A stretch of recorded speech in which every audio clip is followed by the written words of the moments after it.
walau secara daring. Semoga tidak mengurangi keberkahan acara kita di malam hari ini, dan kalau secara daring juga gitu, semoga tidak mengurangi gitu pancaran-pancaran ruh gitu yang kita harapkan menjadi pemompa gitu semangat kita. Baik, bismillahirrahmanirrahim. Assalamualaikum warahmatullahi wabarakatuh. Alhamdulillahirrabbilalamin. Allahumma salli ala Sayyidina Muhammad wa ala ali. Segala puji hanya untuk Allah Subhanahu wa taala atas nikmatnya, atas izinnya dijumpakan ke kita kembali di bulan mulia, bulan Ramadan, dijumpakan kembali dalam forum yang baik ini dari IKAD Magetan menyelenggarakan peringatan nuzul Quran gitu, yang kita Ramadan sudah masuki hari ke-17, hampir memasuki hari ke-17, dan mari kita puncakkan ibadah kita di bulan Ramadan ini, semakin mendekatkan diri kita gitu kepada Allah melalui ayat-ayatnya, surat-surat cinta darinya gitu. Dan kurang lebih 1 jam ke depan semoga kita bisa tune in gitu, fokus gitu untuk mengikuti kajian malam hari ini bersama Dr. Yufri Darussalam, MPDI, dosen IAIN Ponorogo. Insya Allah nanti kita akan berkenalan dengan beliau. Tidak berpanjang lebar, tidak berlama-lama untuk menghemat waktu dan mengoptimalkan waktu yang ada. Mari kita buka bersama forum kita dengan mengucapkan Ummul Kitab Al-Fatihah.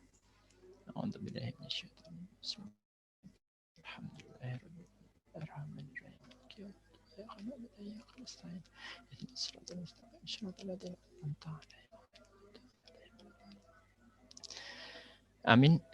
Semoga dengan pembacaan Ummul Kitab tadi menjadi pembuka keberkahan forum kita di malam hari ini, membuka hati-hati kita untuk lebih siap gitu mengikuti forum, dan membuka pikiran kita untuk menerima ilmu yang baik, yang bermanfaat, dan semoga dimudahkan langkah-langkah kita untuk mempraktekkannya, mengoptimasi ibadah kita di bulan Ramadan ini. Cara selanjutnya yaitu tilawah kepada Ustadz Suryani, kami persilahkan. Bismillahirrahmanirrahim. Assalamualaikum warahmatullahi wabarakatuh.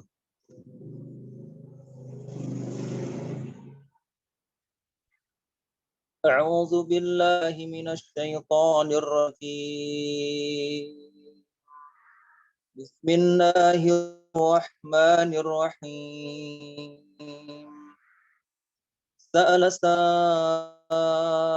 sa'ilun بعذاب واقع للكافرين ليس له دافع من الله ذي المعارج تعرج الملائكة والروح إليه في يوم كان مقداره 50,000 سنة فاصبر صبرا جميلا إنهم يرونه بعيدا ونراه قريبا يوم تكون السماء كالمهل وتكون الجبال كالعهن ولا يسأل حميم حميما يبصرونهم يود المجرم لو يفتدي من عذاب يومئذ ببنيه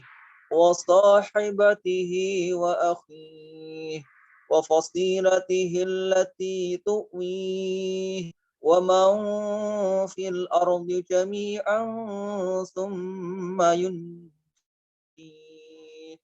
كلا إنها نزاعة للشوى تدعو من أدبر وتولى وجمع فأوعى إن الإنسان خلق هلوعا إذا مسه الشر جزوعا وإذا مسه الخير منوعا إلا المصلين الذين هم على صلاتهم دائمون والذين في أموالهم حق معلوم للسائل والمحروم والذين يصدقون بيوم الدين والذين هم من عذاب ربهم مشفقون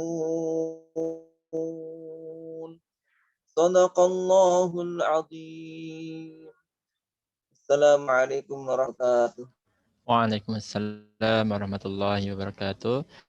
Jazakallahu khairan katsiran atas pembacaan ayat suci Al-Quran oleh Ustadz Suryani. Semoga semakin memantapkan hati kita, menyiapkan jiwa raga kita, mendengarkan ilmu yang baik dari Ustadz pembicara kita, salam yang sudah hadir di tengah-tengah kita. Baik, tidak berpanjang lebar. Oh ya, sebelumnya saya mengingatkan kepada semua peserta, baik ikhwan maupun akhwat, Bapak, Ibu, Mas, dan Mbak, untuk menyiapkan catatannya, gitu, menyiapkan semua-muanya, gitu, jangan sampai ketiduran. Ya. Karena nanti kita akan ada pembagian door prize, insya Allah, buat siapapun yang bisa menjawab pertanyaan, hal-hal lain yang akan nanti disiapkan oleh panitia. Begitu, nggih?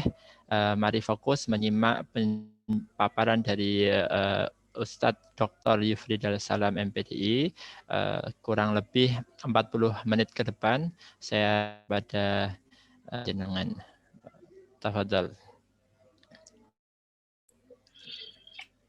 Bismillahirrahmanirrahim. Assalamualaikum warahmatullahi wabarakatuh.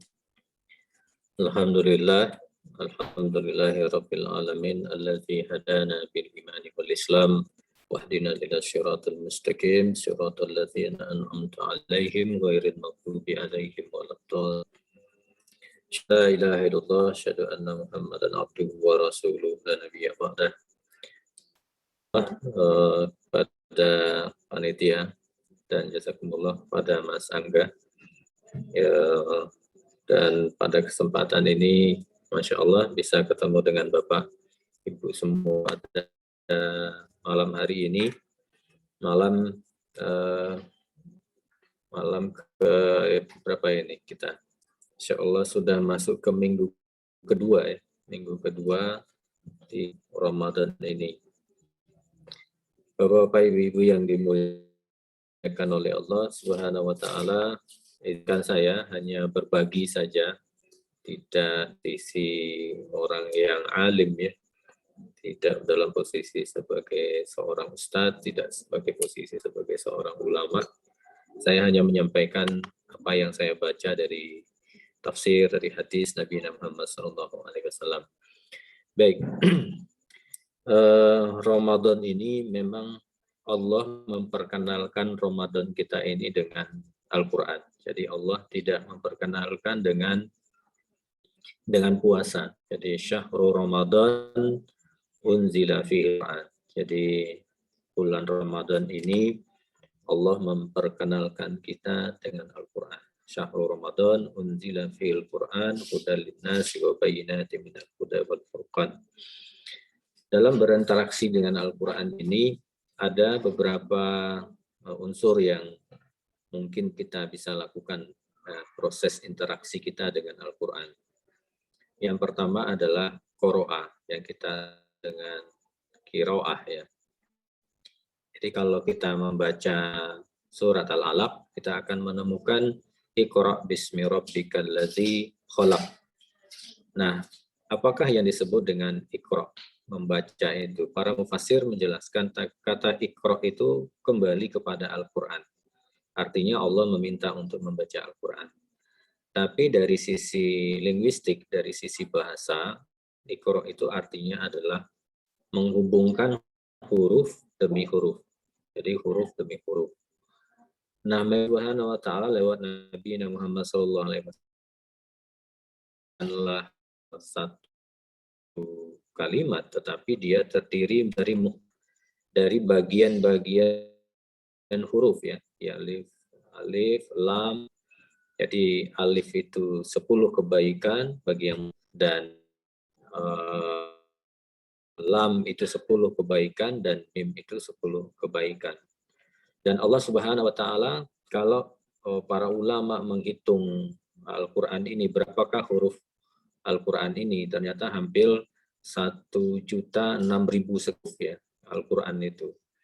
Bayangkan kalau andainya dihitung di hari biasa saja adalah 10 kebaikan, maka Masya Allah, maka kenapa kita di bulan Ramadan diminta untuk menyelesaikan 3 juz ya dalam satu hari, itu merupakan motivasi bagi kita untuk memperbanyak amal di Al-Quran ini, mendapatkan perolehan pahala yang sumpah di bulan Ramadan ini, dan itu bagian fungsi daripada membaca itu sendiri. Jadi membaca itu dalam surat Al-Alaq disebutkan wasjud tarib.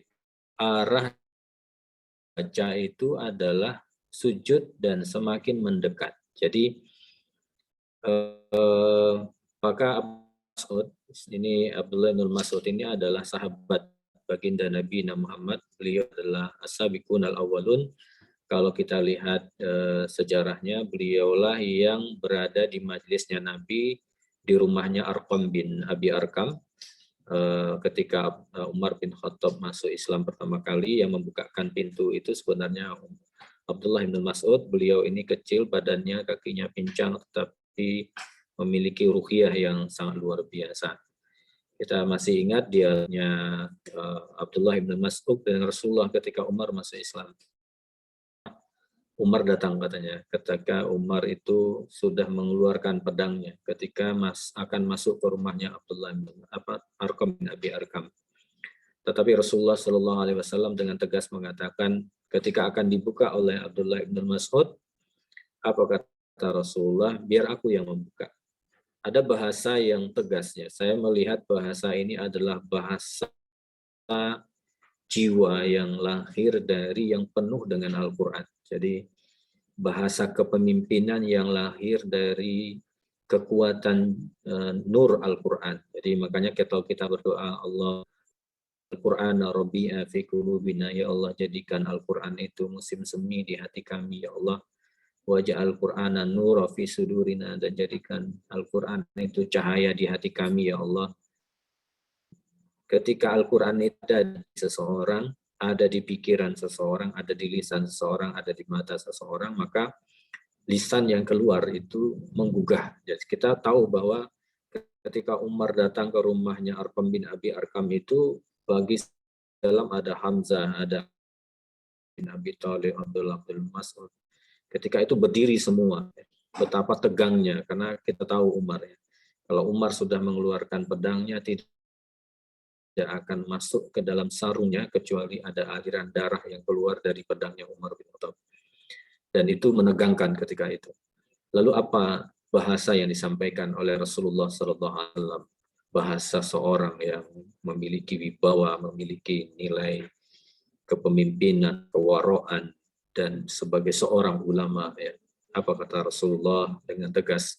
Qabil, terima dia, kata Rasulullah SAW. Fa in kana khairan, kalau dia menginginkan kebaikan, kita terima dengan baik-baik. Fa in kana syarran, kalau seandainya dia menginginkan kejelekan, naqtulhu bisayfihi, kita akan bunuh dia dengan pedangnya. Ini bahasa yang lugas, tegas, dan membuat nyaman para sahabat ketika itu. Bapak Ibu, nah, jadi arahnya membaca itu adalah wasjud waqtar. Apa kata Abdullah bin Mas'ud terkait orang yang membaca lalu dia mestinya fungsi membacanya itu adalah semakin orang wasjud waqtarib, semakin sujud dan semakin dekat. Jadi kenapa kita membaca Al-Quran? Arahnya bukan apa-apa. Maka Abdullah bin Mas'ud mengatakan laisal ilmu bikasratil hadis. Ilmu itu bukan untuk banyak diasikan, tetapi al-ilmu li khasyatillah. Tapi ilmu itu fungsinya adalah untuk lebih khasyah, lebih takut kepada Allah Subhanahu wa taala. Apa ketakutan kita? Ketakutan kita tidak sempat lagi membaca Al-Qur'an. Ketakutan kita adalah ketika falamma ulqiya fiha sami'u laha sahiqa wa hiya tafur. Ketika orang-orang yang al-mujrim, orang-orang yang berdosa dilemparkan ke neraka Jahannam, falamma ulqiya fiha sami'u laha sahiq. Neraka sendiri sesak nafasnya ketika dilemparkan para pendosa itu ke dalam nerakanya. Maka neraka bertanya kepada malaikat, masih adakah yang engkau akan lemparkan orang-orang al-mujrim, orang-orang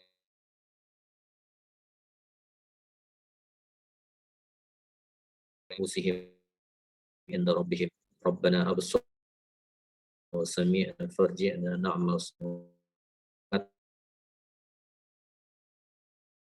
Kami sudah lihat ya Allah, kami sudah lihat ada tsunami, ada kejadian, kami sudah lihat banyak hal ya Allah. Jadi absorna wa sami'na, kami sudah dengar ada tausiah, ada tauji, ada macam-macam. Farji'na, apa kata mereka? Farji'na na'mal salihan inna muqinun. Kembalikan kami ya Allah, kami akan yakin kembali. Tapi pada saat itu tidak ada saat lagi untuk kita bisa kembali. Maka Ramadan ini kita anggap mungkin Ramadan terakhir kita. Kenapa? Karena itu bagian dari mujahadah kita untuk benar-benar bisa optimal dengan Ramadan ini. Sehingga Al-Quran, interaksi kita dengan Al-Quran benar-benar interaksi yang sesungguhnya. Jadi membuat kita lebih sujud, lebih lama sujud. Kenapa sujud? Wasjud waqtarib. Karena memang hubungan dan waktu terdekat antara seorang hamba dengan Allah Subhanahu wa taala adalah ketika sujud. Maka bolehkah kita berdoa menambah waktu sujud? Boleh. Selain kita membaca Subhana Rabbiyal A'la, maka setelah itu kita boleh berdoa. Cuma ada perbedaan pandangan ulama, apakah berdoa boleh berbahasa Jawa atau berbahasa Arab. Nah, ini terjadi perbedaan. Tetapi kita ambil sepakatnya saja doa-doa yang memang diajarkan oleh Al-Quran, doa-doa yang diajarkan oleh hadis Nabi Muhammad SAW. Monggo silahkan berdoa di setiap sujud. Tetapi ulama kita di Indonesia biasanya memperpanjang sujudnya ketika di sujud terakhir. Ini untuk mempermudah mengingat. Yang kedua adalah mengingatkan makmum bahwa salam. Artinya adalah tahiyat akhir. Jadi wasjud waqtarib. Waqtarib itu artinya adalah qoroba, artinya dekat. Jadi menunjukkan bahwa kedekatan kita. Buat apa ilmu panjang, ilmu bergelar panjang, tetapi khasyahnya kepada Allah Subhanahu wa taala ada. Jadi yang mungkin berada di kantor, yang mungkin punya jabatan, yang mungkin maka berhati-hatilah. Untuk apa kita memegang hak tidak khasyah kepada Allah. Alangkah indahnya kita hanya dititipkan harta, tapi harta itu untuk kita infakkan. Maka itu nilainya adalah waqtarib. Jadi orang mencari harta bukan litamlik, bukan untuk memiliki, tapi litunfik, tetapi untuk diinfakkan. Itulah orang yang wasjud waqtarib. Itulah orang yang dekat dan wasjud, orang yang sujud dan dekat dengan Allah. Yang kedua, makna interaksi kita dengan Al-Quran adalah, maknanya adalah tilawah. Jadi kalau tadi qoro'a, yang kedua adalah tilawah. Tilawah ini mengandung dua makna. Yang pertama adalah membaca itu sendiri, menghubungkan huruf demi huruf. Yang kedua adalah tadabbur. Tadabbur ini artinya memahami tafsiliyat ya, secara lebih nuzulnya, pemahamannya. Maka nah ini bagian dari tadabbur. Yang ketiga ya adalah tahfiz. Ini proses penghafalan. Nah, pada kesempatan ini kita coba belajar bersama-sama melihat mentadaburi ya, bagian dari interaksi kita. Karena kalau kita lihat dari unsur-unsur Islam ini kan terdiri dari akidah. Akidah itu ada tauhid uluhiyah, tauhid rububiyah, tauhid asma wa sifat. Nah, di bawahnya ada ibadah.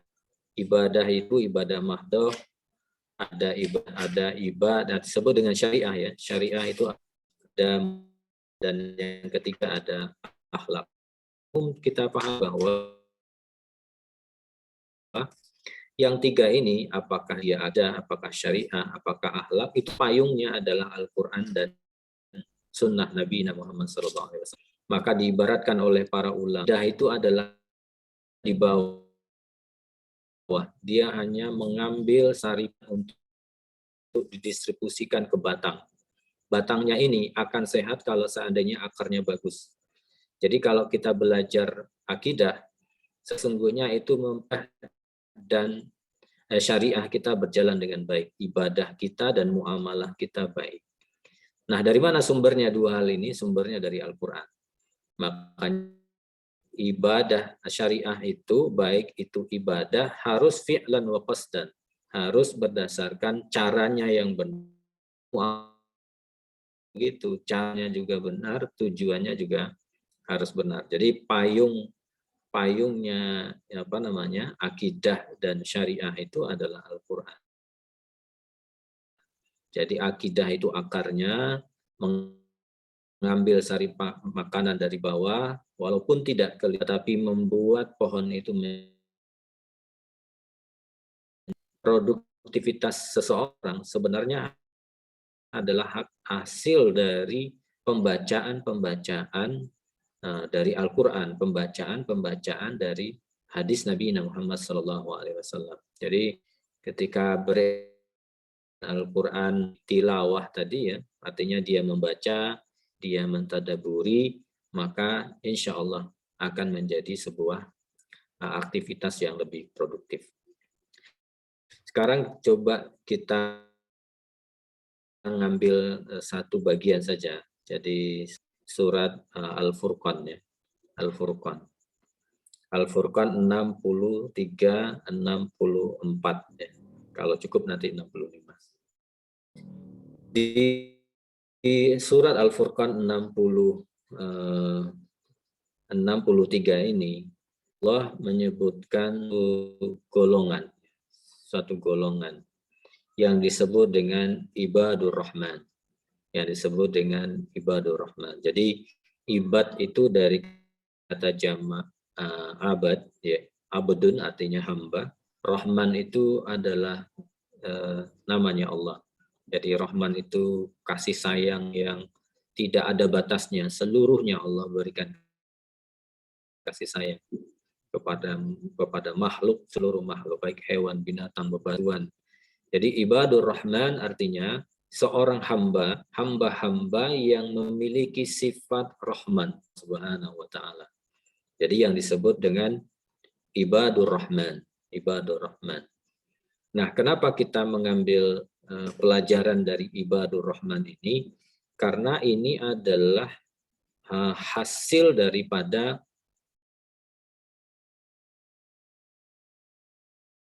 karena tilawah tadi ada dua yang menghubungkan huruf demi huruf yang mentadaburinya. Jadi orang yang sudah membaca lalu mentadaburinya maka akan mendapatkan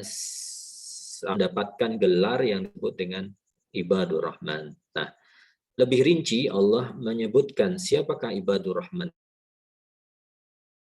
Ini yang mungkin kita coba dalami lebih dalam.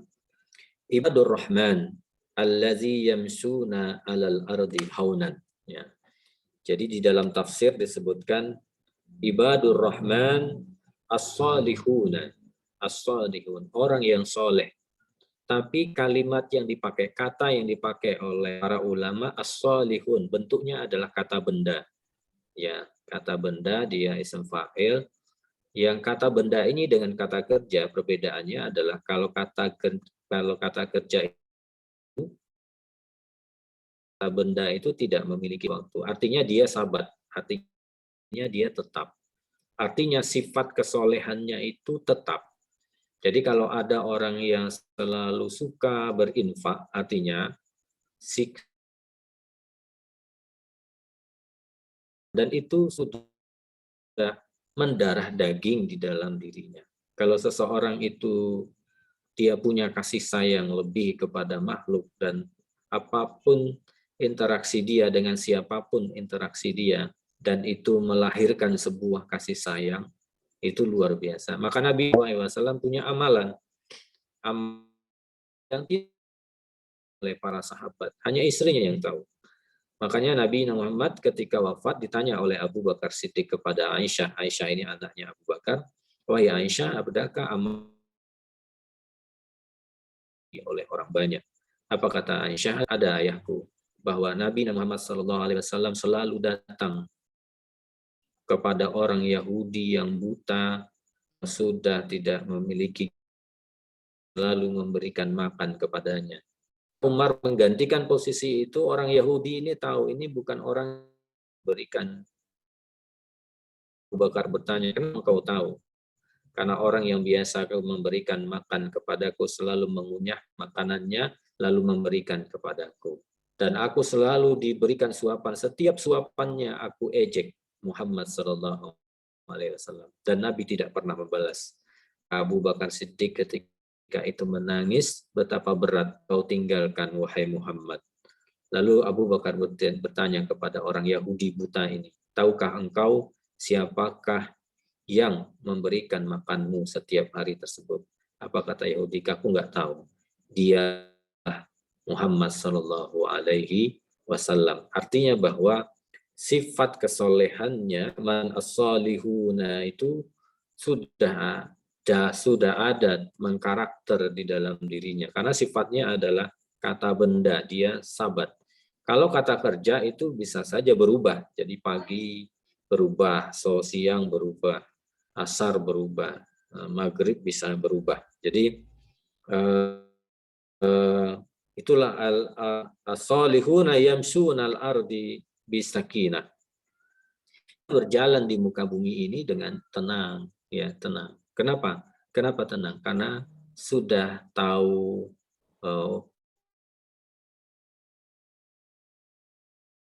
interaksi dia dengan Allah, tahu tentang rububiyah, tahu bagaimana bahwasanya Allah yang mahalnya, dirjud, rizki. Dia merasa adalah bagian bab-bab yang dia harus yakini dan tidak ada yang jelek. Insya Allah takdir Allah itu tidak ada yang jelek. Jadi orang yang as-salihun akan meyakini apapun yang terjadi dalam kehidupannya itu adalah takdir. Ketika imannya mengatakan itu adalah takdir, maka dia akan sakinah, dia akan tenang. Nah, makanya kalau kita belajar tauhid, ada tauhid uluhiyah, tauhid rububiyah, asma dan sifat. Jadi tenang saja. Bapak, ibu-ibu yang dimuliakan oleh Allah Subhanahu wa taala, kita ingat dengan surat Ad-Duha ya. Seingat surat Ad-Duha. Surat Ad-Duha itu kan latar belakangnya adalah istrinya Abu Lahab ini mengejek Nabi Muhammad karena ada jeda turun surat kepada Nabi. Seolah Nabi itu ditinggalkan oleh Allah Subhanahu wa taala. Apa kata istrinya Abu Lahab? Laqad wada'anak. Wahai Muhammad, engkau telah ditinggalkan oleh setanmu. Ya, jadi saking tidak beradabnya bahasanya istrinya ini, ada sesuatu yang tidak nyaman. Bahwasanya apakah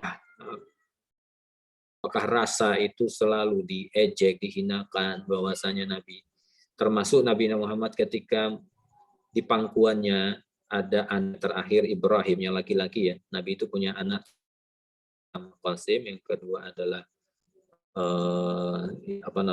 Abdullah, yang ketiga adalah Ibrahim. Ibrahim ini dari istrinya ya orang Mesir dan meninggal di pangkuan Nabi Muhammad SAW. Ketika meninggal, apa kata mereka? Batar Muhammad. Makanya surat Al-Kautsar itu inna syani'aka huwal abtar. Abtar itu artinya terputus.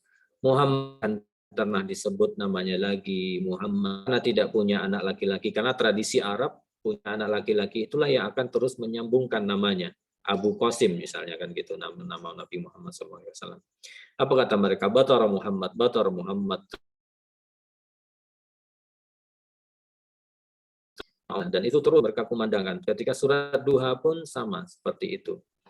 Tapi Allah Subhanahu wa taala, ya orang yang berselimut hatinya imanan, apa kata Allah? Wadduha wal laili idza saja ma wadda'aka. Muhammad, kami tidak akan pernah meninggalkan engkau. Jadi kata wadda'a itu dari kata taroka, meninggalkan. Tetapi Allah memilih kata wadda'a. Kenapa? Kata wada'a itu sama dengan haji wada' ya. Haji wada' itu nahan. Kenapa Allah wada'a? Karena wada'a itu artinya perpisahan dua orang yang saling mencintai. Allah Subhanahu wa taala menggunakan kata wada'a menunjukkan cinta dan kasih sayang Allah Subhanahu wa taala kepada Nabi Muhammad. Ini kita pahami bahwa orang yang terus berinteraksi dengan Al-Quran tidak ada ruginya. Tidak ada ruginya, tidak ada ruginya. Makanya nanti di akhirat ada dua golongan. Yang pertama ahlul musibah, yang kedua ahlul afiyah. Ada orang yang hidupnya nyaman, tenang, memang soleh, orangnya taat, suka berinfak, tapi tidak ada musibahnya. Tapi ada orang yang ahlul musibah nanti di akhirat. Ternyata Nabi SAW menjelaskan nanti afiyah yang sehat-sehat saja, gitu ya, tenang-tenang saja hidupnya. Nanti dia akan menengadah ke atas. Kenapa ahlul musibah yang sabar itu? Sedangkan kami berada di bawah ini, ya Allah. Karena setiap musibah yang diberikannya dan dia bersabar, sesungguhnya Allah Subhanahu wa taala menghapuskan dosanya. Apa kata orang ahlul afiyah? Ya Allah, kembalikan kami ke dunia dan jadikanlah kami menjadi ahlul musibah. Dan kita lihat bagaimana Nabi Ayub alaihissalam ditimpa oleh musibah karena penyakitnya, ditinggalkan oleh istrinya, ditinggalkan oleh anak-anaknya. Ketika beliau ruku, jatuh dari kepalanya karena memang tubuhnya itu penuh dengan belatung, dan jatuh kepalanya diambil oleh Nabi Ayub alaihissalam dan diletakkan kembali. Ya Allah, seandainya terjatuh belatung ini makhlukmu ya Allah, kenapa harus jatuh? Kalau seandainya jatuh dia tidak mendapatkan apa-apa, ditaruh kembali. Masya Allah. Ini merupakan orang yang az-zakirin Allah. Jadi setiap hidupnya itu sudah menjadi ziknya. Jadi as-salihuna yamsuna 'alal ardi bis-sakinah al-mutawaddi'in. Dia itu hidup dengan ketawaduan, ya, penuh dengan ketawaduan. Bapak-bapak, ibu-ibu yang dimuliakan oleh Allah Subhanahu wa taala. Jadi ibadur rahman alladzina yamsuna 'alal ardi, di muka bumi dengan tenang. Kenapa? Karena dasar-dasar ilmunya adalah Al-Quran. Dengan Al-Quran itulah dia menjadi lebih tenang. Idza khatabahumul jahilun qala. Ini yang kedua. Kalaupun diejek-ejek, seperti Nabi tadi diejek-ejek, dihina dan sebagainya. Apa kata Allah? Ma wadda'aka, kami tidak tinggalkan engkau Muhammad. Wa ma qala, dan tidak membencimu Muhammad. Wa ma qala walal akhiratu khairul laka minal ula. Akhirat itu jauh lebih baik ya Muhammad. Ya, jauh. Nah, kalau kita dalam surat berikutnya, jadi duha itu kan harus beriringan dengan al-asyarhu, alam nasrah ya. Apa kata Allah? Pembelaan Allah Ta'ala kepada Nabi Muhammad SAW. Wa rafa'na laka dzikra. Wahai Muhammad, mereka akan pernah disebut aku yang bela ya Allah. Wa rafa'na. Kami akan angkat namamu. Sekarang kita bertanya, nama siapa yang paling banyak namanya dipakai? Adalah Muhammad SAW. Nama siapa yang paling sering disebut namanya? Nabi Muhammad SAW.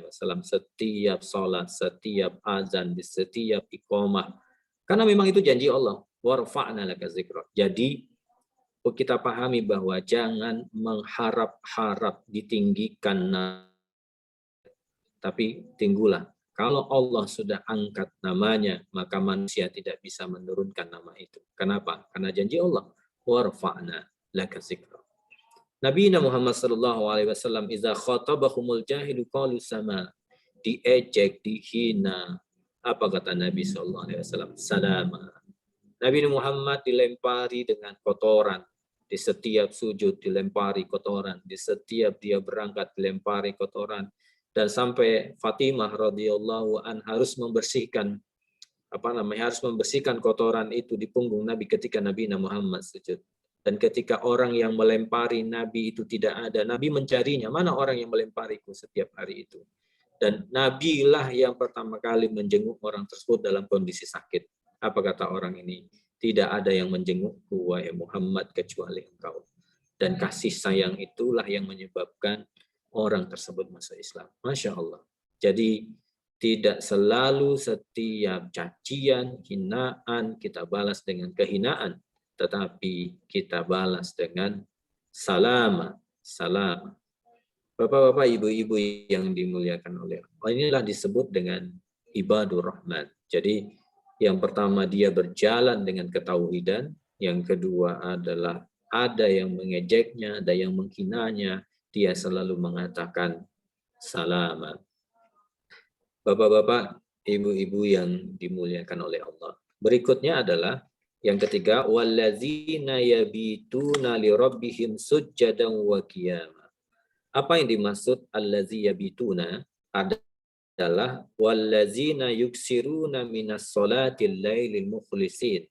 Orang-orang yang terbiasa menetapkan dirinya selalu sholat malam. Maka di awal-awal Islam, Khadijah radhiyallahu anha ketika Nabi Muhammad diperkenalkan oleh Jibril, ya karena Jibril yang memperkenalkan, karena Nabi Muhammad belum kenal dengan Jibril, dan Jibril memperkenalkan dirinya. Dia seperti makhluk yang luar biasa, sayapnya besar, satu sayap Nabi Jibril itu bisa menutupi bumi, ya. Dan itu antara kakinya tidak sampai ke bumi, tapi memperkenalkan diri kepada Nabi Muhammad sambil mengatakan, Assalamualaikum ya Muhammad. Dan itu membuat takut Nabi Muhammad dan lari ke rumahnya Khadijah. Sampai di rumah Khadijah, apa kata Nabi? Zammiluni, zammiluni, dassiruni, dassiruni, ya ayyuhal mudassir. Akhirnya, ya ayyuhal muzammil. Jadi muzammil itu kan yang tertutup, ya, ya sesuatu yang tertutup.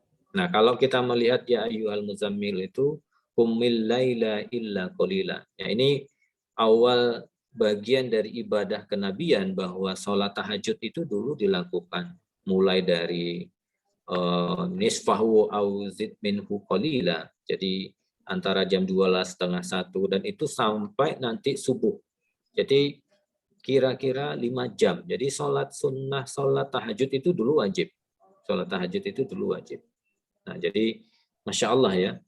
Nah, kalau kita mau berpikir ulang, ketika kita sholat, kita berpikir ketika berdiri bertakbiratul ihram itu Allahu Akbar.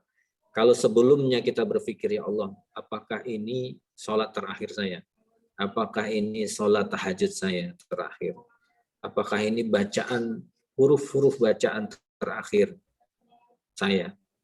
Nah, kalau kita merenung lebih dalam, maka insya Allah sholat kita jauh berkualitas. Maka Allah Subhanahu wa Ta'ala dalam surah Sajadah itu mengatakan di awal tadi, ya, walau tara izil mujrimuna nakisu ru'usihim inda rabbihim rabbana absarna wa sami'na farji'na na'mal shalihan inna mumkinun walau syi'na la ataina kulla nafsin hudaha walakin haqqal qawlu minni la amla'anna. Jadi gambaran orang yang dimasukkan ke dalam nerakanya Allah. Apa kata Allah? Fazuku bima nasitum liqa'a yaumikum hadza.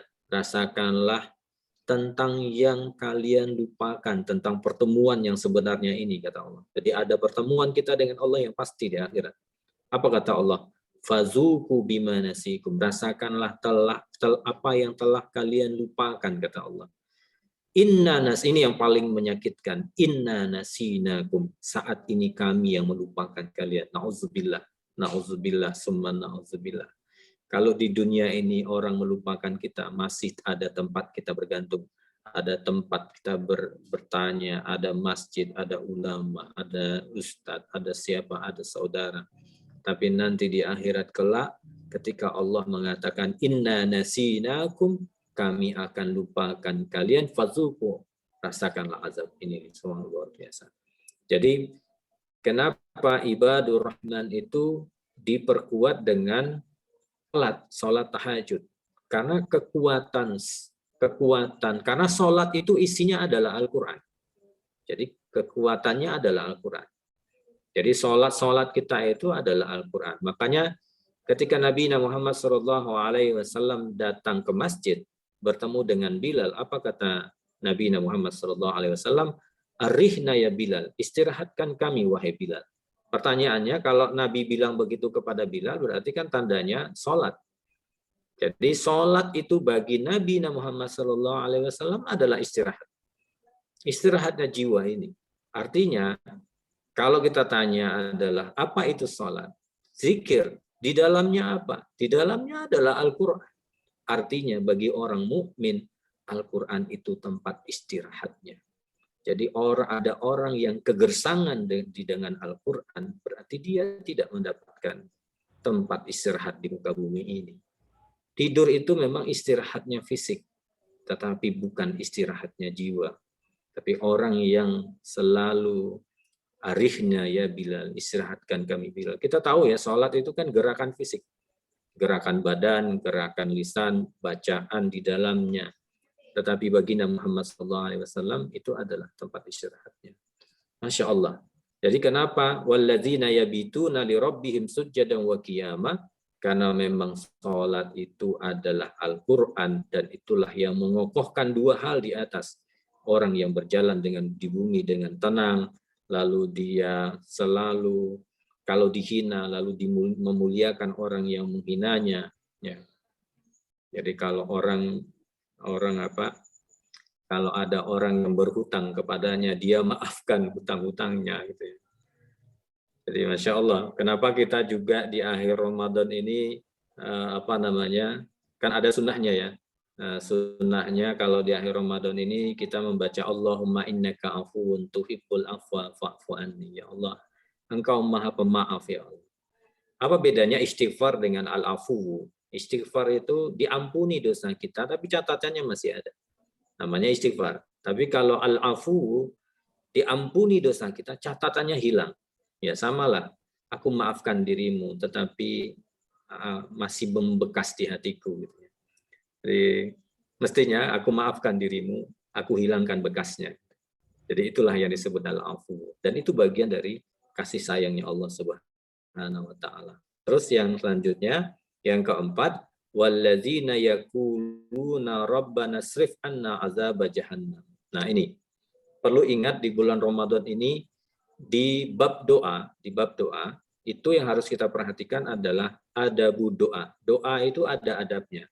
Mulailah memuji Allah hamdan yuafi ni'mahu. Yang kedua adalah bersolawat. Jadi apa kata Nabi Muhammad SAW? Kullu doai mahjubun. Setiap doa itu terhalang hatta sampai dibaca solawat.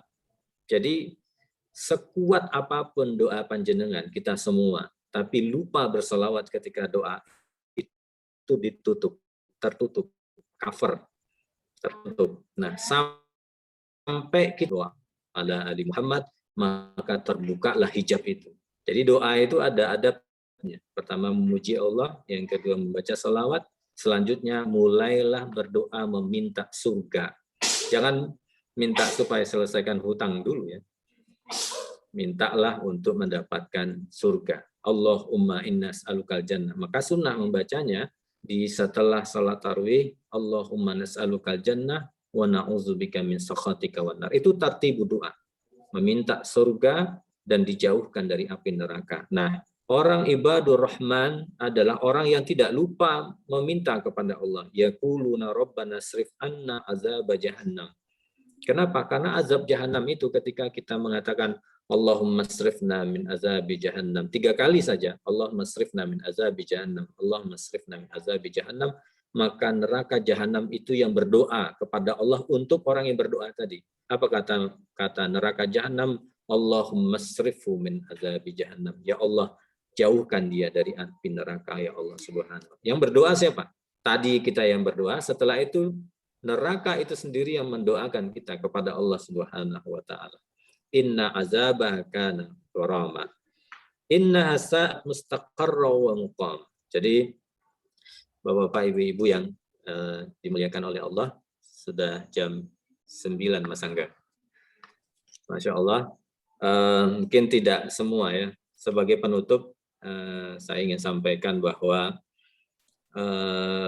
dalam kondisi seberat apapun, maka kalau tidak sempat membaca Al-Quran, maka berzikirlah. Apakah Nabi Muhammad SAW setelah selesai sholat maktubah maka bacalah man sabbaha lillahi salasan wa salasun. Siapa yang bertasbih kepada Allah Subhanahu wa taala 33 kali, wa hamidallah salasan wa salasun, dan mengucapkan subhanallah 33 kali, wa kabbarallah salasan wa salasun, dan bertakbir 33 kali, Allah akan ampun ghufira zu khotoyahu, Allah akan ampunkan dosanya walau ala zabadin bahri, walaupun sebanyak buih di lautan.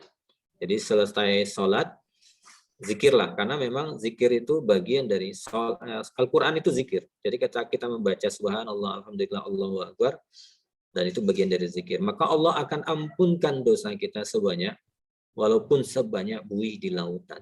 Masya Allah.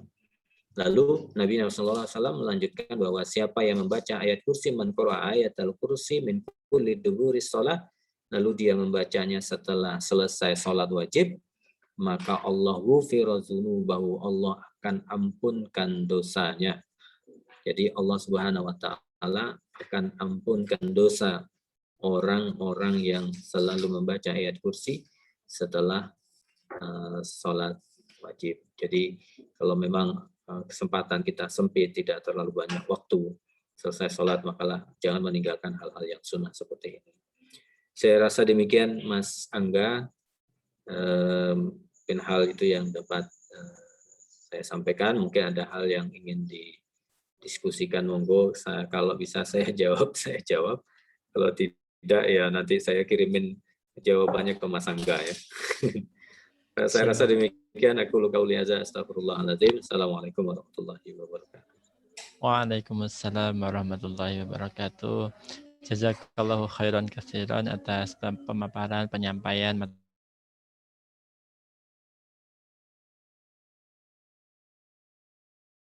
yang hadir dalam ruang Zoom malam hari ini, bisa menyampaikan langsung on mic atau ditulis di room chat. Baik, saya akan membacakan kurang lebih nanti maksimal insya Allah sampai 9:30 kita cukupkan acara malam hari ini. Tapi ini sudah masuk pertanyaan di room chat Pak Dr. Yifdal Salam dari Denis Kinandra. Assalamualaikum Ustadz, bertanya, bagaimanakah dengan orang-orang sepuh yang dereng sakit baca Al-Quran untuk memaksimalkan Ramadan, kalaupun ingin belajar terbatas pada penglihatan dan fisik? Mungkin ini semacam apa ya, tips gitu, atau bagaimana ini penyikapannya? Begitu, mungkin langsung saja ditanggapi, ngoten nggih, biar saling bersaut sembari menunggu gitu. Ada 2 kesempatan lagi atau beberapa selama waktunya masih ada, insya Allah diberi kesempatan. Jangan lupa ini ada door prize-nya. Ayo semangat. Monggo Bapak. Baik, ya memang ada pengecualiannya. Jadi orang, misalnya orang gila sampai dia maksudnya dia sembuh gitu ya. Bayi sampai balik, dan orang tua yang memang memiliki keterbatasan. Jadi kalau dia masih sehat, cuma persoalannya adalah karena sepuh, belum terbatas dengan penglihatan dan fisik. Jadi apa saja yang mungkin menjadi sarana. Jadi kalau terkait interaksi dengan Al-Quran, kalau masih bisa mendengar ya, mendengarkan Al-Quran, didengarkan. Jadi mungkin anaknya, jadi alangkah indahnya kalau yang mentasmikkan itu, mentartilkan itu adalah anaknya, dan orang tuanya mendengarkan. Atau membacakan tafsirnya, membacakan terjemahannya. Itu bagian dari sarana-sarana interaksi orang-orang tua ya, untuk bisa berinteraksi dengan Al-Quran. Semua kebaikan itu insya Allah menjadi kebaikan, dan Allah Maha tahu tentang semua sarana kita untuk berinteraksi dengan Al-Quran. Sekarang insya Allah sarananya di dunia yang sudah modern hari ini, online dan sebagainya, fasilitas sudah cukup banyak, insya Allah cukup sangat bisa membantu apa saja. Atau mungkin kita.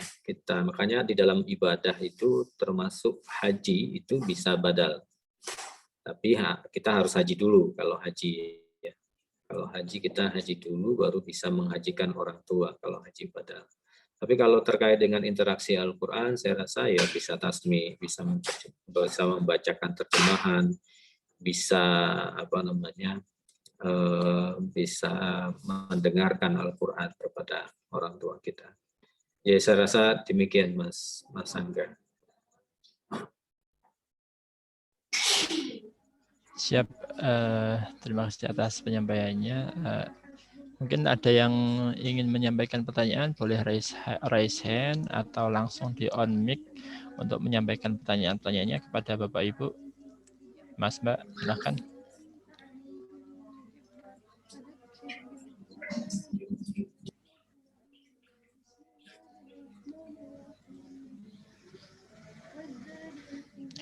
Dari panitia dapat info ada 7 door prize yang akan diberikan kepada peserta, baik yang bertanya atau nanti ada door prize saja lah.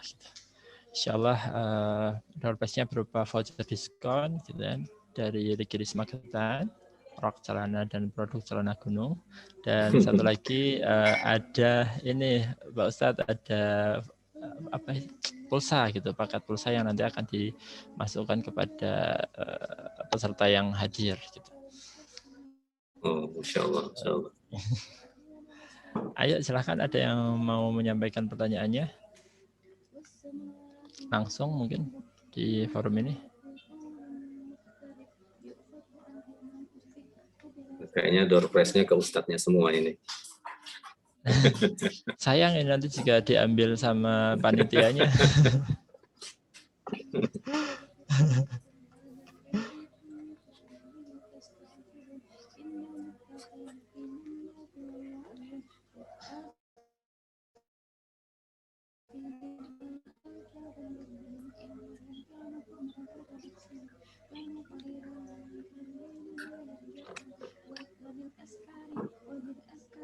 Sepertinya sudah bisa dipahami dengan baik. Iya. Cukup, tidak ada pertanyaan tambahan dari peserta?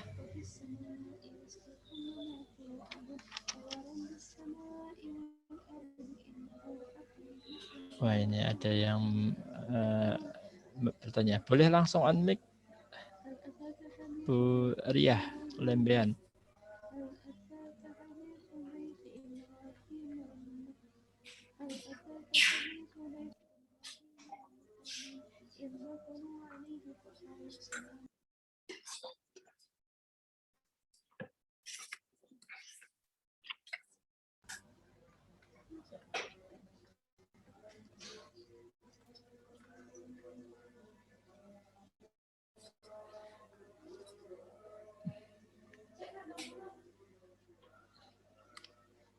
Baik, ada 2 pertanyaan yang masuk ke room chat yang saya bacakan dari Bu Riah dulu nggih. Assalamualaikum, tanya Ustadz, mohon penjelasannya terkait perbedaan pemahaman turunnya Lailatul Qadar. Nah, turunnya Lailatul Qadar itu yang bagaimana ini? Yang perbedaan ini. Bu Riah boleh on mic langsung mungkin?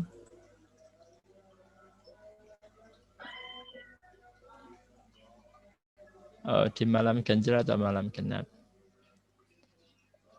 Begitu. Terus satu pertanyaan lagi yang dari Pak Parminto. Apakah benar pada saatnya nanti Al-Quran akan diangkat sehingga kitab Al-Quran sudah tidak bisa dibaca? Nggih, ngoten Pak Yufridal untuk tanggapannya. Baik, kita coba dilihat dulu perbedaan pemahaman terkait dengan turunnya Al-Quran.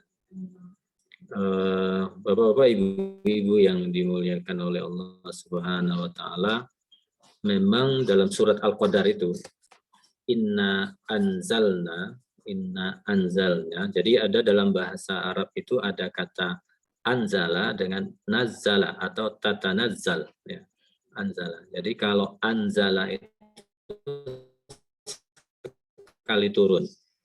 Nah, ini para mufassir memahami inna anzalnahu fi lailatul qadar itu artinya yang dimaksud adalah min lauhil mahfud ila baitil izzah.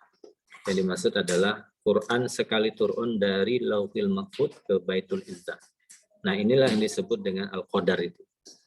Jadi nah, kan nanti dari Baitul Izzah diturunkan bertahap kepada Nabi 23 tahun itu namanya tanazzal. Dan itu diturunkan secara bertahap sesuai dengan kebutuhan. Nah, jadi para ulama mengatakan yang dimaksud dengan malam Lailatul Qadar itu adalah anzalna itu. Anzalna itu artinya sekali turun ke sama dunia dari Lauhil Mahfud ke Baitul Izzah. Nah, nanti tatanazzal itu diturunkan secara bertahap 23 tahun lamanya. Dan apakah terkait dengan genap ganjil? Memang ada Rasulullah SAW menyampaikan bahwa ada genap ganjil dari Ashrul Awakhir.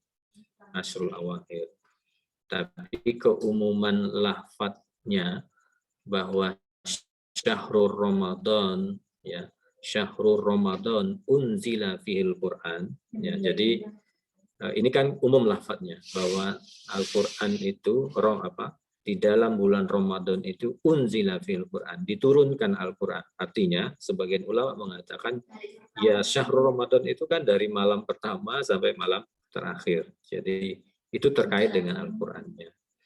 Terkait. Jadi maka ada yang mengatakan 17 Ramadan seperti nuzul Quran seperti kita ini. Ini kan terkait dengan Yaumat Taqal Jam'an. Jadi pada ini perang Badar ya.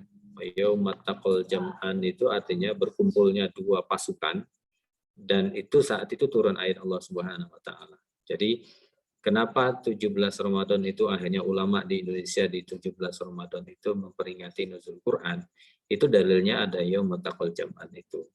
Jadi sebenarnya Al-Quran dari sisi keumuman lafadznya memang Al-Quran diturunkan di bulan Ramadan dan hari apa dan sebagainya itu tidak ada penjelasan secara tafsiriyat. Teman nanti Rasulullah SAW mengingatkan bahwa Ashrul Awakhir. Jadi ada muqayyadnya, ada yang mengikat dari Syahrul Ramadan unzila fil Quran itu dengan hadis bahwasanya ada malam galam ganjil. Nah, sebagian ulama mengatakan maka ambillah dari keseluruhan Ramadan itu. Ya, jadi Masya Allah ya. Jadi kita tidak bisa memilih ya, apakah ganjil atau genap, ganjil atau genap. Tapi kita mengambil ya Al-Quran itu berharap dari Allah, rahmat Allah Subhanahu Wa Taala itu dari awal Ramadan sampai di bulan Ramadan dan berlanjut di 11 bulan ke depan. Jadi ini memang diskusi ganjil genap 17 Ramadan ini diskusi yang terus akan berjalan. Wallahu a'lam bishawab ya. Wallahu a'lam bishawab. Selanjutnya adalah apakah benar ada saatnya nanti Al-Quran akan diangkat sehingga Al-Quran tidak bisa dibaca. Jadi itu sebenarnya hadis dari Huzaifah ya radhiyallahu anhu bahwa Rasulullah Shallallahu alaihi wasallam bersabda Islam itu akan pudar secara perlahan seperti pudarnya sulaman baju sehingga puasa, sholat, haji, sedekah tidak lagi dikenal. Jadi maksud daripada Al-Quran tidak bisa dibaca itu lagi memang ini orang sudah tidak peduli lagi dengan Al-Quran, tidak peduli lagi dengan hadis-hadis Nabi.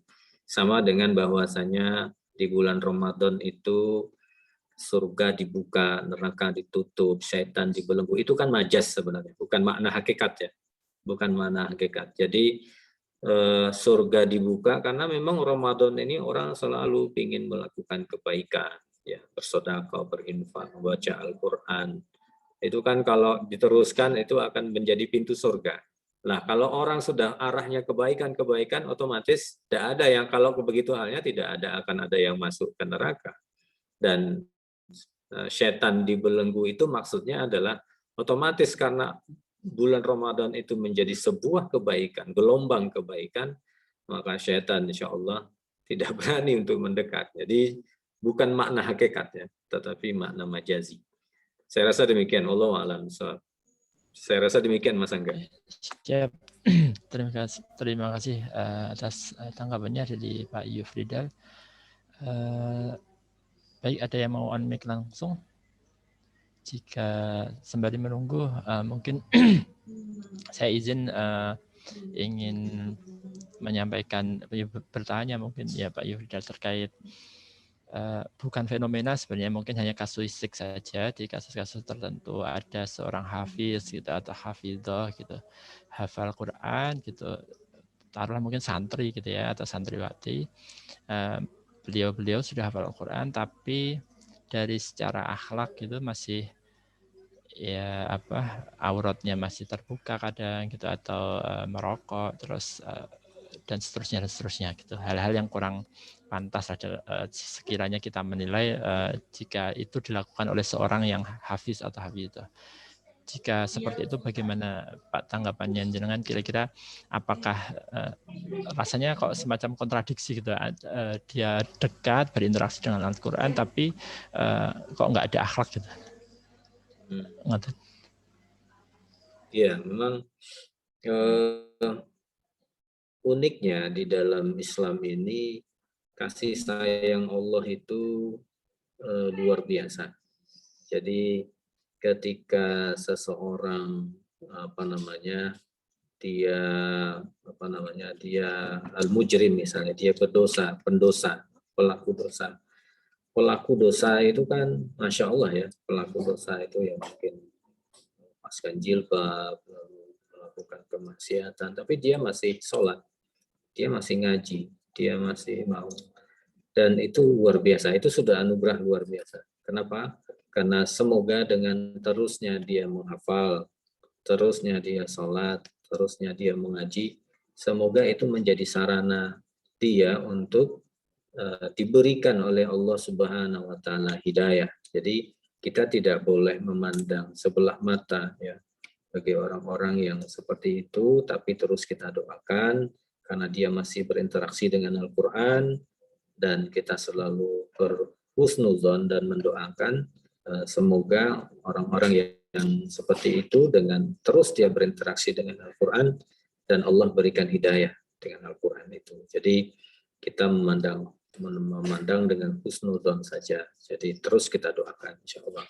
Semoga dengan ibadah-ibadahnya itu menjadikan dia mendapatkan hidayah dari Allah. Jadi itu harapannya. Saya rasa demikian, Mas Angga. Siap. Ya, husnudzon ya, memandang husnudzon. Okay, baik. Selanjutnya ini ada pertanyaan dari Pak Bagus dan Mbak Reni. Di 10 hari terakhir, nah kita kan disarankan untuk itikaf dengan memperbanyak amal-amal mulai dari sholat, tilawah, istighfar dan seterusnya gitu. Nah kira-kira dari banyaknya amalan itu, kira-kira amal kebaikan apa nih yang pamungkas gitu untuk sebaiknya dilaksanakan di 10 hari terakhir gitu? Iya, betul. Jadi begini, memang salah satu yang diminta oleh Allah, sebenarnya rangkaiannya sama ya, seperti mansoma ramadhana imanan wasitaba. Ada yang mengatakan mansoma wa qoma, jadi hadis lain ya, riwayat yang lain mansoma wa qoma, jadi siapa yang puasa wa qoma lalu dia menunaikan sunnah-sunnah daripada Ramadan itu sendiri ya, seperti tadi ya, ada itikaf, ada tilawah, ada berinfak, ya penuh dengan ihtisaban.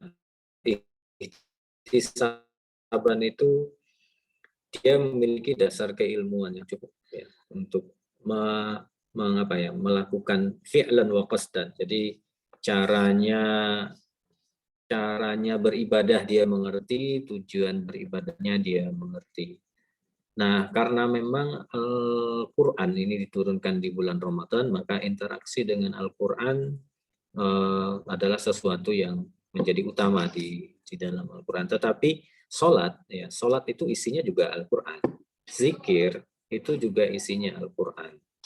Ya, seperti hadis yang saya sampaikan tadi, setelah sholat maktubah, ya, setelah kita berzikir, bertasbih, bertakbir, lalu membaca la ilaha illallah wahdahu la syarikalah, atau setelahnya membaca ayat kursi dan Allah ampuni dosa-dosa kita. Dan itu bagian yang juga menjadi amalan-amalan kita di bulan Ramadan. Jadi selesai zikir, ya setelah selesai sholat gitu ya, capek, setelah itu zikir. Kalau zikir sudah mulai agak ini, kembali ke Al-Quran. Setelah itu wudhu kembali, sholat kembali, gitu kan. Makanya tarawih ini sebenarnya, tarawih ini tidak ada batasnya. Jadi tidak ada ketentuan harus 11 atau 23. Karena memang tarawih ini ya, Nabi hanya 3 malam ya, melaksanakan sholat tarawih. Artinya bahwa sholat tarawih ini boleh sepanjang-panjangnya. Gitu kan. Kalau masih kuat gitu ya. Kalau masih kuat.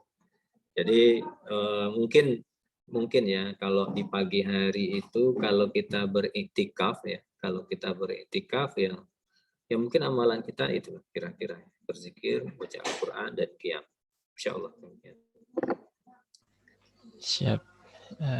Terima kasih, itu tips yang sangat praktis untuk dilaksanakan insyaallah. Baik, selanjutnya pertanyaan Ada dari satu Pak. lagi. Jangan lupa berinfak. Jadi saya masih ingat hadis Nabi itu begini. Allahumma a'ti munfiqa khalafa. Jadi ini di pagi hari. Kalau mau itikaf sampai pagi gitu ya. Jadi sebelum sholat subuh itu berinfaklah. Karena 2 malaikat turun.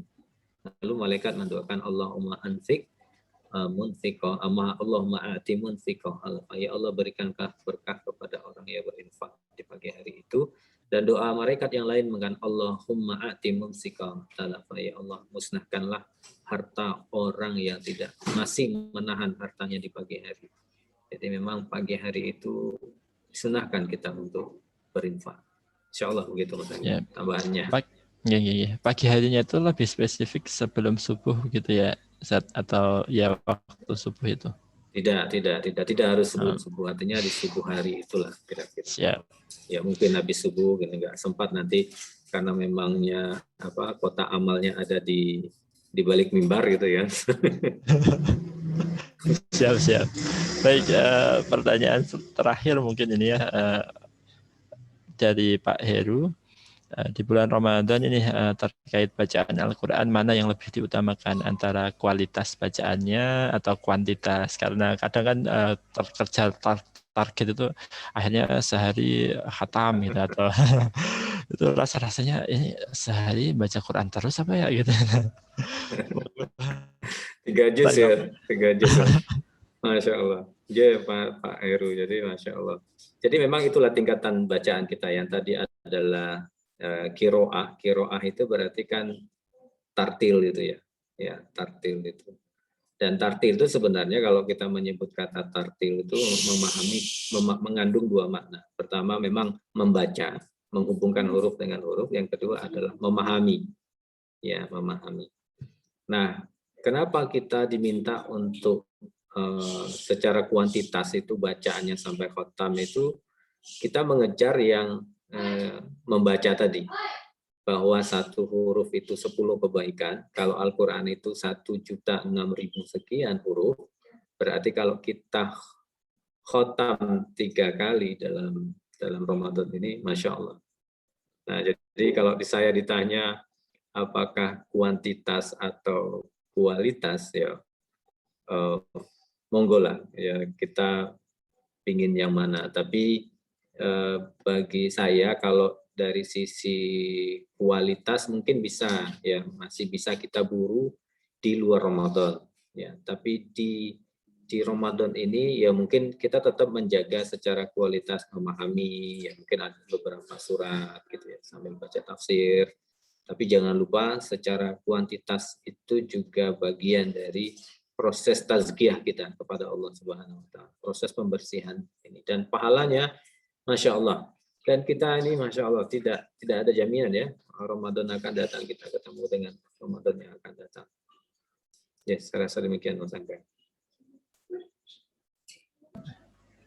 Baik, masih ada 4 menit mungkin terakhir ada tambahan?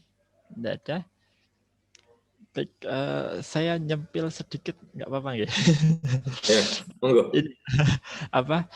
Kalau tadi kan sempat dipaparkan ada bahkan dalam berdoa pun ada adabnya gitu. Saya yakin dan ini tadi sekilas yang disampaikan jenengan terkait adab gitu ya, bagaimana kita berinteraksi dengan Al-Qur'an gitu.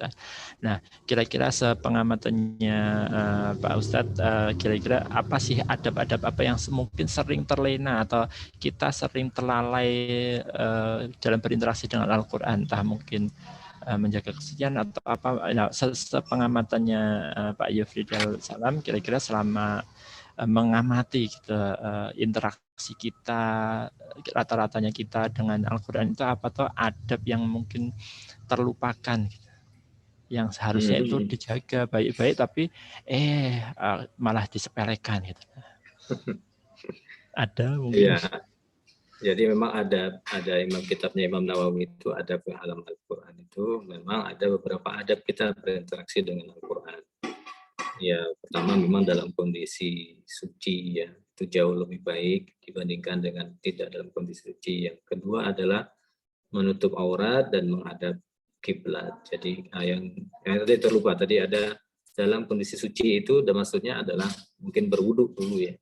Berwudu dulu, setelah itu kita coba untuk berinteraksi dengan Al-Quran. Lalu Al-Quran, nah ini mungkin sedikit sering kita lalai ya. Jadi Al-Quran itu terkadang, maaf ya, kadang hanya tergeletak begitu saja. Jadi tidak kita jaga adab-adabnya. Memegang tangan kiri saja rasanya tidaklah tega rasanya gitu ya. Karena itu adalah kalamullah rasanya, lalu meletakkan dipegang seperti memegang buku itu rasanya juga tidaklah bagus ya, tidaklah bagus. Tapi itu bagian dari rasa kita dengan berinteraksi dengan Al-Quran dan minimal kalau mungkin ya kalau tartilnya sudah, membacanya udah, tartilnya sudah, minimal menghafalnya juga gitu ya, menghafalnya Al-Quran. Misalnya surat Tabarok itu kan surat Al-Mulk itu kan surat munjiah, surat yang akan menyelamatkan kita di kubur. Nah, Nabi Muhammad SAW mengatakan nanti kalau saya mengilustrasikan, jadi surat Al-Mulk itu jadi lawyer kita nanti di kubur. Dia akan berdiri tegak mengatakan membela kita habis-habisan. Dalam hadis disebut mengatakan sampai orang tersebut masuk surga. Itu pembelaan yang dilakukan oleh surat Al-Mulk dan surat Sajadah. Jadi monggo kalau tadi ingin tidak hanya menghafal ya, tidak hanya membaca ya, mentadaburi tapi juga menghafalnya insya Allah. Ya. Saya rasa demikian Mas Angga. Siap. Terima kasih. Tepat pukul 21.30. Jazakallahu khairan katsir atas ilmu, atas waktu, atas kesempatan yang baik ini, membagi banyak hal gitu. Insya Allah ilmunya dapat, semangat ruhnya sampai ke setiap peserta yang menyimaknya dan tidak ada hal yang lebih baik selain doa jazakallahu khairan katsiran atas itu semua kepada Ustaz Yufridal Salam. Baik teman-teman, bapak-bapak, ibu, mas dan mbak semua, jangan lupa untuk mengisi presensi yang sudah baru saja saya up kembali di room chat. Insya Allah nanti ada door prize yang terisi, tersampaikan ke para orang-orang yang berhak. Tidak disampaikan di room ini, tapi nanti akan tiba-tiba melayang gitu ya, ada info masuk ke nomor HP-nya masing-masing. Jangan lupa, oleh karena itu jangan lupa mengisi daftar hadir yang baru saja dibagikan di room chat. Begitu. Oh ya, pangapunten, izin kembali ke Pak Yufridal untuk kami mohon untuk sekalian membacakan doa gitu menutup acara kita ini, dan semoga kita semua semangat gitu untuk menyongsong 10 hari terakhir dengan semakin intens gitu berinteraksi dengan Al-Quran. Baik, kita mulai dengan istighfar. Astagfirullahaladzim, astagfirullahaladzim, astagfirullahaladzim. Hamdan yuafi ni'mahu wa yukafi mazidah. Ya Rabbana lakal hamdu kama yanbaghi li jalali azim sultanik. Allahumma salli ala Muhammad wa ala ali Muhammad wa salli wa radiyallahu an kulli sahabati Rasulillah ajma'in. Allahumma nas'aluka al-jannah wa na'udzubika min sakhatika wan nar. ربنا لا تزغ قلوبنا بعد إذ هديتنا وهب لنا من لدنك رحمة إنك أنت الوهاب. اللهم اغفر لنا ذنوبنا وكفر عنا سيئاتنا وتوفنا مع الأبرار. اللهم اجعل القرآن في قلوبنا ونورا في صدورنا يا رب العالمين. اللهم اجعل القرآن ربيعا في قلوبنا ونورا في صدورنا يا رب العالمين. اللهم اجعلنا من أهل القرآن أهلنا وذريتنا يا رب العالمين. اللهم سلمنا وسلم ما معنا. اللهم احفظنا واحفظ ما معنا من دعائك الإجابة فاستجب دعانا يا رب العالمين. ربنا آتنا في الدنيا حسنة وفي الآخرة حسنة وقنا عذاب النار. وصلى الله على سيدنا محمد وآله وصحبه وسلم والحمد لله رب العالمين. Amin amin ya rabbal alamin. Baik, kita sudah sampai di penghujung acara. Mari kita sempurnakan, kita tutup bersama forum kita malam hari ini, peringatan nuzulul Quran dari IKADI Magetan dengan membaca doa penutup majelis. Subhanakallahumma wa bihamdika asyhadu an la ilaha illa anta astaghfiruka wa atubu ilaik. Saya selaku pembawa acara mohon maaf jika ada kesalahan, ada kekurangan dan hal-hal yang kurang berkenan di hati dari hati jenengan semua. Saya cukupkan. Wassalamualaikum warahmatullahi wabarakatuh. Waalaikumsalam warahmatullahi wabarakatuh. Saya pamit. Mas Angga, jazakallah. Assalamualaikum. Assalamualaikum warahmatullahi wabarakatuh.